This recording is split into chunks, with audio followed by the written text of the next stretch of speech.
London کا ایک شہری جو پہلے عیسائی تھا اور دوبی کا کام کرتا تھا، یعنی لوگوں کے کپڑے دھویا کرتا تھا، مسلمان ہو کر تبلیغی جماعت کے ساتھ ملتان آیا۔ میں اس کے کافی قریب ہوا تو باتوں باتوں میں اس نے اسلام لانے کی وجہ بتا دی۔ کیونکہ وہ دوبی تھا اس لیے اس کے پاس مسلمانوں اور غیر مسلموں کی پینٹیں آیا کرتی تھی۔ دونوں پینٹوں میں اس نے نمایاں فرق پایا۔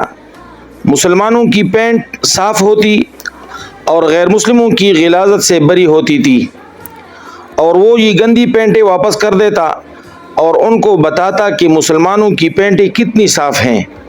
چنانچہ مسلمانوں سے اس کی وجہ دریافت کی تو مسلمان بتاتے کہ ہمیں ہمارے نبی صلی اللہ علیہ وسلم نے استنجا کا عمل بتایا ہے جس سے ہم پاک ہو جاتے ہیں۔ دوبی کہنے لگا، ہمارے مذہب میں کوئی ایسی بات نہ تھی اور پادری بھی نہیں جانتے تھے۔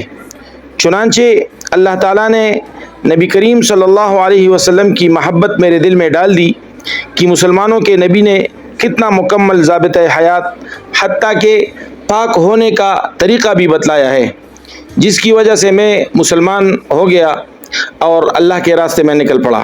سبحان اللہ۔